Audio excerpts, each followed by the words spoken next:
Hello everyone.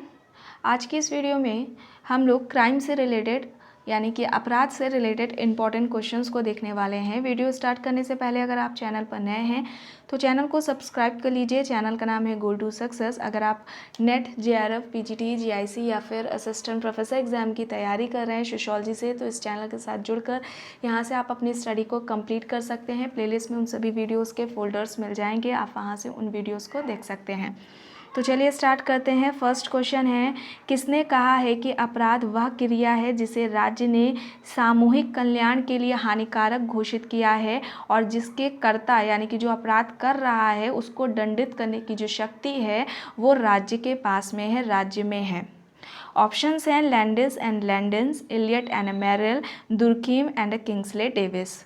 ये options हैं। तो यहाँ पर क्या हो जाएगा राइट आंसर फर्स्ट क्वेश्चन का लैंडिस एंड लैंडेंस हो जाएगा। ऑप्शन ए यहाँ पर राइट आंसर हो जाएगा। ठीक है, तो अपराध इन्होंने क्या कहा, अपराध को एक ऐसी क्रिया बताया, एक ऐसी गतिविधि बताया है जिसे कि राज्य ने सामूहिक कल्याण के लिए हानिकारक घोषित किया हुआ है और जो अपराध करता है, जो ऐसा कार्य करता है, ऐसी क्रिया करता है, उसको जो करता है उसको दंड देने की जो शक्ति है, जो पावर है, वो स्टेट यानी कि राज्य के पास में है।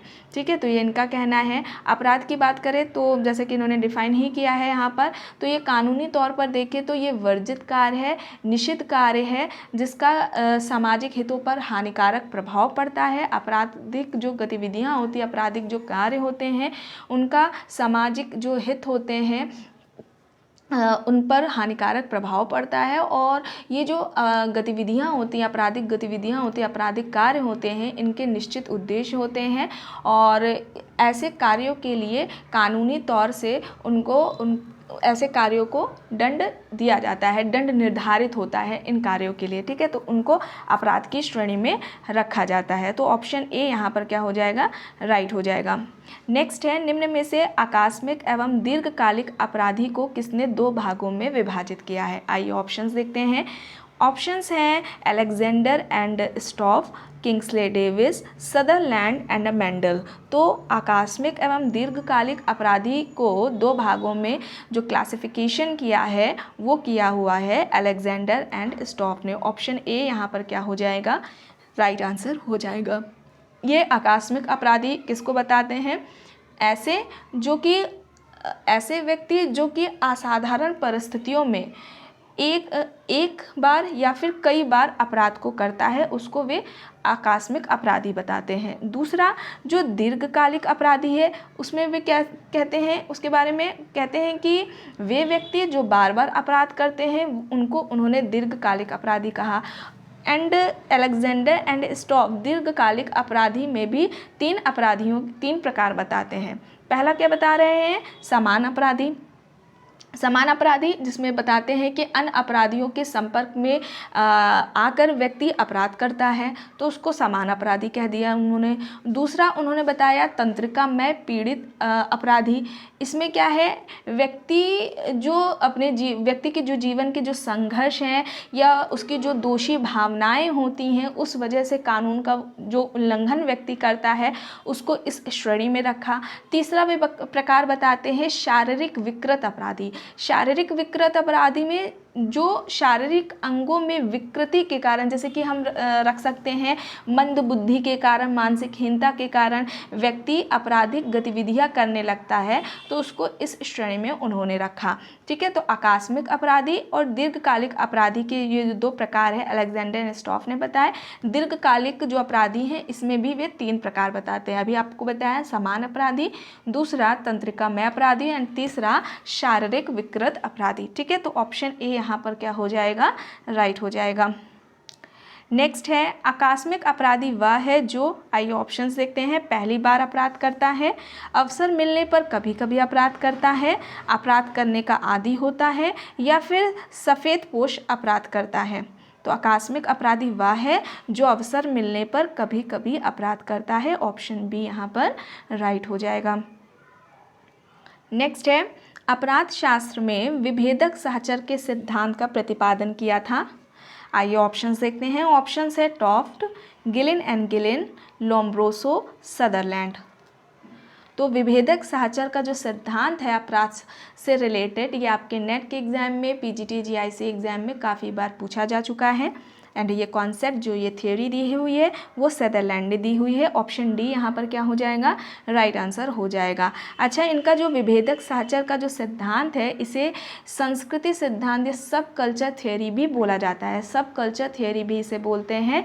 एंड सदरलैंड का क्या कहना था कि जो अपराधी होते हैं, जो व्यक्ति है वो जन्म से अपराधी नहीं होता, ठीक है, व्यक्ति अपराधी जन्म से नहीं होता है, बल्कि अपराधी व्यवहार जो व्यक्ति है वो समाज में रहकर ही सीखता है, समाज में रहकर ही व्यक्ति जो अपराधी व्यवहार है, अपराधी गतिविधियां हैं, वो समाज में रहकर ही सीखता है। तो स्टेटमेंट ऐसे करके पूछा जा सकता है, इंपॉर्टेंट है, ध्यान दीजिएगा, सदरलैंड ने ही कहा। ये भी कहते हैं कि समाज में ऐसी कई सारी उप संस्कृतियाँ होती हैं जो कि व्यक्ति को गैर कानूनी या फिर असामाजिक गतिविधियों को करने के लिए प्रेरित करती हैं, और समाज में व्यक्ति की जो संगति होती है या व्यक्ति ऐसे समूह या ऐसे व्यक्तियों के संपर्क में आता है जिनकी विचारधाराएं या जिनके हम आदर्शों की बात करें वे समाज विरोधी होते हैं, जिनके संपर्क में रहकर ही व्यक्ति विचलनगामी या विपदगामी या समाज विरोधी गैर कानूनी कार्यों को करने लग जाता है। ठीक है, तो इन बातों को आपको ध्यान रखना है, सदरलैंड ने कही हुई हैं। ऑप्शन डी यहाँ पर राइट हो जाएगा। नेक्स्ट है, किसके अनुसार अपराध कोई भी वह क्रिया है जिसके द्वारा कानून का उल्लंघन होता है। तो अपराध एक ऐसी क्रिया जिसके द्वारा कानून का उल्लंघन होता है। आइए ऑप्शंस देख लेते हैं किसने कहा है। ऑप्शंस हैं मावरर, रेकलेस, सदरलैंड एंड बोंगर। तो यहाँ पर क्या हो जाएगा राइट आंसर, ठीक है, ऐसे क्रिया जिनका जो कानून का उल्लंघन करती हैं उनको अपराध की श्रेणी में रखा गया है। ये कहना मावरर का है। ऑप्शन ए यहाँ पर क्या हो जाएगा, राइट हो जाएगा। नेक्स्ट है, अपराध एक है, ऑप्शंस हैं सामाजिक व्यवहार है, अनुमोदित व्यवहार है, असामाजिक व्यवहार है या फिर सामूहिक व्यवहार है। तो अपराध कैसा व्यवहार है, असामाजिक व्यवहार है। ऑप्शन सी यहाँ पर क्या हो जाएगा, राइट हो जाएगा। चूँकि अपराध असामाजिक कार्य या असामाजिक व्यवहार है, इसलिए इसे समाज को ऐसे व्यवहारों को समाज के द्वारा मान्यता नहीं मिलती है, स्वीकृति नहीं मिलती है, लेकिन इसके बावजूद भी समाज में हमें ऐसे व्यवहार देखने को मिलते हैं, लोग आपराधिक गतिविधियों में लिप्त होते हैं। ठीक है, तो ऑप्शन सी क्या हो जाएगा, यहाँ पर राइट हो जाएगा। नेक्स्ट है, किसने स्थितिजन या सुव्यवस्थित अपराधों का वर्गीकरण किया है। अपराधों के दो प्रकार या दो क्लासिफिकेशन, दो तरीके से, स्थितिजन और सुव्यवस्थित अपराधों में किसने किया है। आइए ऑप्शंस देखते हैं। ऑप्शंस है वॉल्टन, बोंगर, लेमर्ट या फिर इनमें से कोई नहीं। तो यहाँ पर क्या हो जाएगा राइट आंसर, लेमर्ट हो जाएगा। ऑप्शन सी यहाँ पर राइट आंसर हो जाएगा। लेमर्ट अपराधों का वर्गीकरण 3 प्रकार से करते हैं, 3 प्रकार बताते हैं। पहला बताते हैं परिस्थितिजन या स्थितिजन अपराध, दूसरा बताते हैं सुव्यवस्थित अपराध, और तीसरा इन्होंने विश्वासघात अपराध भी बताया है। ठीक है, इसमें क्वेश्चन में आप विश्वासघात अपराध नहीं दिया हुआ है। ठीक है, तो ध्यान रखिएगा, परिस्थितिजन अपराध या स्थितिजन अपराध पूछा जाए, सुव्यवस्थित अपराध और तीसरा विश्वासघात अपराध। तो ये जो क्लासिफिकेशन है 3 तरीके से वो लेमर्ट ने किया हुआ है। ऑप्शन सी यहाँ पर क्या होगा, राइट होगा। नेक्स्ट है, किसका तर्क है कि प्रथाएं व कानून नैतिक विचारों पर आधारित होते हैं तथा अपराध व्यवहार के वे प्रतिमान हैं जो समाज द्वारा अपराध माने जाते हैं। जो प्रथाएं होती हैं और जो कानून हैं वे नैतिक विचारधारा पर आधारित हैं, जबकि जो अपराध व्यवहार है वे ऐसे प्रतिमान हैं, आपराधिक जो व्यवहार है वे ऐसे प्रतिमान हैं जो समाज द्वारा अपराध माने जाते हैं। ऑप्शंस में है Clinard, Elliott and Merrill, Westermarck and Spencer. ठीक है, तो यहाँ पर क्या हो जाएगा, किसका कहना है, वेस्टरमार्क का कहना है। ऑप्शन सी यहाँ पर राइट हो जाएगा। नेक्स्ट है, किसका विचार है कि सामान्य अपराधी एक मिथक है। जो सामान्य अपराधी है वह एक मिथ है या मिथक है। ऑप्शंस हैं David Abrahamsen, AR Lindesmith, Taft, Mowrer. तो यहाँ पर क्या हो जाएगा right answer, David Abrahamsen हो जाएगा। ऑप्शन ए यहाँ पर राइट हो जाएगा। नेक्स्ट है, किसने कहा है कि अपराध एक सामान्य प्रघटना है। अपराध को कौन एक सामान्य प्रघटना मानता है? आइए ऑप्शंस देखते हैं। ऑप्शंस हैं लॉवेल जे कार, डेविड अब्राहमसेन, एल्बर्ट के कोहेन, एमाइल दुर्खिम। तो अपराध को एक समान प्रघटना किसने माना है? एमाइल दुर्खिम ने माना है। एमाइल दुर्खिम ने कहा है। ऑप्शन डी यहाँ पर राइट आंसर हो जाएगा। दुर्खिम ने अपनी book the rules of sociological method, book का नाम क्या है? The rules of sociological method में इन्होंने क्राइम के बारे में बातें की हैं। कहा है कि ऐसा कोई भी समाज नहीं है जहाँ पर अपराध ना होता हो। ऐसा कोई भी समाज नहीं है जो अपराध से मुक्त हो। अपराध ये कहते हैं कि जो अपराध है वो सभी समाजों के जीवन का एक भाग है और अपराध को ये दुष्प्रकार्यात्मक के साथ साथ प्रकार्यात्मक भी बताते हैं कि अपराध समाज के लिए दुष्प्रकार्यात्मक के साथ साथ प्रकार्यात्मक भी है। तो ध्यान रखिएगा दुर्खिम ने किस बुक में बात की है। कई बार एग्जाम में पूछा जाता है, स्टेटमेंट दे दिया जाता है, कॉन्सेप्ट दे दिया जाता है एंड पूछ लिया जाता है कि किस बुक में उन्होंने ये कहा है। तो बुक है the rules of sociological method. ठीक है, ऑप्शन डी यहाँ पर राइट हो जाएगा। नेक्स्ट है अपराधी क्षेत्र की अवधारणा किसने दी है? ऑप्शंस हैं Clifford Shaw, Robert Park, Robert Merton, Stuart Chase. तो अपराधी क्षेत्र का जो कॉन्सेप्ट है वो किसका है? किलफोर्ड शॉ का है। ऑप्शन ए यहाँ पर राइट आंसर हो जाएगा। किलफोर्ड शॉ क्या कहते हैं? ये कहते हैं कि नगरों में ही कुछ ऐसे क्षेत्र होते हैं जो अपराध के लिए उपयुक्त होते हैं। ठीक है, और जैसे के लिए इन्होंने बताया है या ये ऐसे क्षेत्र प्रभावी होते हैं जिनका ये एग्जाम्पल देते हैं गंदी बस्तियाँ, जिसमें कि कहते हैं कि अपराधी ऐसी गंदी बस्तियों में अपराधी जन्म लेते हैं जो उसका कल्चर है, जो आपराधिक संस्कृति होती है वो वहाँ पर ऐसे क्षेत्रों में विकसित होती है। तो अपराधी क्षेत्र का जो कॉन्सेप्ट है वो किलफोर्ड शॉ का है। ये कह रहे हैं कि नगर में ही कुछ ऐसे एरियाज़ होते हैं, कुछ ऐसे क्षेत्र होते हैं जो अपराध के लिए उपयुक्त होते हैं। वहाँ पर जैसे कि उदाहरण भी देते हैं गंदी बस्तियों का, कहते हैं कि अपराधी वहीं पर जन्म लेते हैं और उनमें वहीं पर ही आपराधिक जो संस्कृति होती है उसका विकास होता है, वहाँ पर वो डेवलप्ड होती है। तो ऑप्शन ए यहाँ पर राइट हो जाएगा। नेक्स्ट है अपराधी व्यवहार की व्याख्या करने के लिए किसने भूमिका सिद्धांत, रोल थियरी एंड जो सेल्फ थियरी है, स्व का जो सिद्धांत है उसको दिया है? ऑप्शंस हैं R K. Merton, Sutherland, Shaw and McKay, G H. Mead, George Herbert Mead. तो अपराधी व्यवहार की व्याख्या करने के लिए भूमिका सिद्धांत, रोल थियरी एंड जो सेल्फ थियरी है वो दी है जी.एच. मीड ने, जॉर्ज हर्बर्ट मीड ने। यहाँ पर ऑप्शन डी यहाँ पर राइट हो जाएगा। नेक्स्ट है अपराध शास्त्र का कौन सा संप्रदाय मानता है कि अपराधी जन्मजात होते हैं? ऑप्शंस है प्रारूपवादी संप्रदाय, शास्त्रीय संप्रदाय, समाजशास्त्रीय संप्रदाय, भौगोलिक संप्रदाय। तो यहाँ पर राइट आंसर क्या हो जाएगा? प्रारूपवादी संप्रदाय। इनकी मान्यता है इस संप्रदाय की कि अपराधी जो होता है उसकी ही कुछ शारीरिक या मानसिक विशेषताएं होती हैं जो कि समाज में उसे बाकी लोगों से क्या करती हैं, बाकी व्यक्तियों से अलग करती हैं। एंड अपराधी जन्मजात होते हैं, ये कहना लोम्ब्रोसो का था। एंड इसके अलावा किसका कहना है कि अपराधी जन्मजात होते हैं? ये दो हैं, लोम्ब्रोसो के तो एग्जाम में काफ़ी बार पूछे गए हैं। दो और नाम को आपको ध्यान रखना है, गैरोफेलो, ठीक है, गैरोफेलो एंड एनरिको फेरी।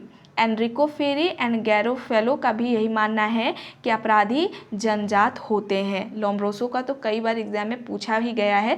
दो और नामों को आपको ध्यान में रखना है, ठीक है। तो ऑप्शन ए यहाँ पर राइट हो जाएगा।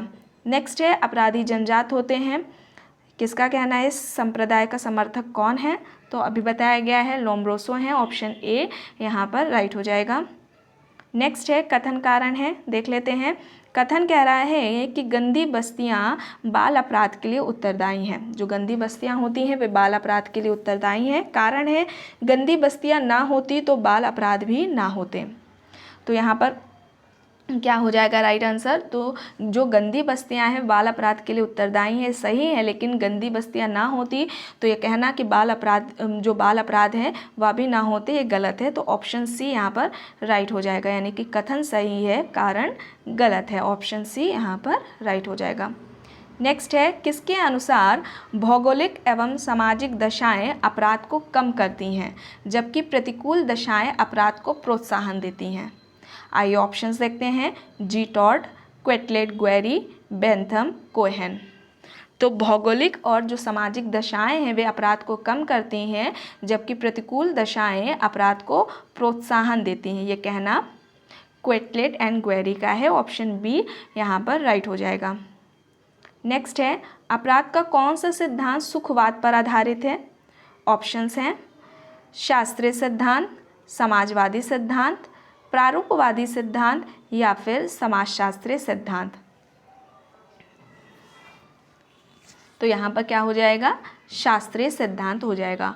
ऑप्शन ए यहाँ पर राइट आंसर हो जाएगा। शास्त्रीय सिद्धांत के जो जनक हैं वो बेंथम है। ध्यान रखिएगा, पूछा जाता है एग्जाम में शास्त्रीय सिद्धांत के जनक क्या हैं, कौन है? बेंथम है। एंड बेकेरिया ने भी इस सिद्धांत का प्रयोग दंड शास्त्र में किया है। और ये जो शास्त्रीय सिद्धांत है वो सुखवादी दर्शन पर आधारित होता है। व्यक्ति इस संप्रदाय का मानना है, कहना है कि जो व्यक्ति है वह आपराधिक गतिविधियां तभी करता है जब उसे यह लगता है, ऐसा लगता है, ऐसी अनुभूति होती है कि उसे इस कार्य यानी कि वो जो कार्य कर रहा है, आपराधिक गतिविधियां कर रहा है, उसको करने से कर रहा है, उसको दुख की अपेक्षा उसे उस कार्य में सुख अधिक मिलेगा, तो जाकर वो आपराधिक गतिविधियां, आपराधिक कार्यों को करता है। ठीक है, तो ऑप्शन ए यहाँ पर राइट हो जाएगा। यहाँ इसके जनक कौन है शास्त्रीय सिद्धांत के? तो बेंथम है। ऑप्शन ए यहाँ पर राइट है। नेक्स्ट है, कथन है अपराध देश में प्रचलित कानून का उल्लंघन है जिसके लिए दंड की व्यवस्था होती है। कारण है यदि कानून नष्ट व समाप्त कर दिए जाएं तो अपराध नहीं होंगे। तो यहाँ पर क्या हो जाएगा राइट आंसर? यानी कि जो कथन है कि अपराध देश में प्रचलित कानून का उल्लंघन है जिसके लिए दंड की व्यवस्था होती है, कथन सही है, लेकिन जो कारण है यदि कानून नष्ट व खत्म समाप्त कर दिए जाए तो अपराध नहीं होंगे, ये गलत है। ऑप्शन सी यहाँ पर राइट हो जाएगा। नेक्स्ट है, एक वयस्क अपराधी और बाल अपराधी में भेद करने का मुख्य आधार क्या है? ऑप्शंस है गंभीर अपराध, दुराचरण, आयु, गिरफ्तारी, परवाना। तो यहाँ पर क्या हो जाएगा? एक वयस्क अपराधी और बाल अपराधी में भेद करने का जो मुख्य आधार है वो क्या है? आयु है, एज है।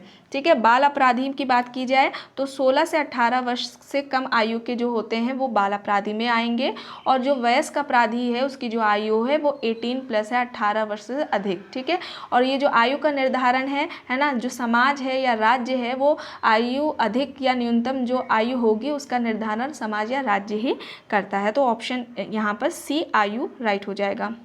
नेक्स्ट है, भारत में बाल अपराधी किस आयु समूह में आते हैं?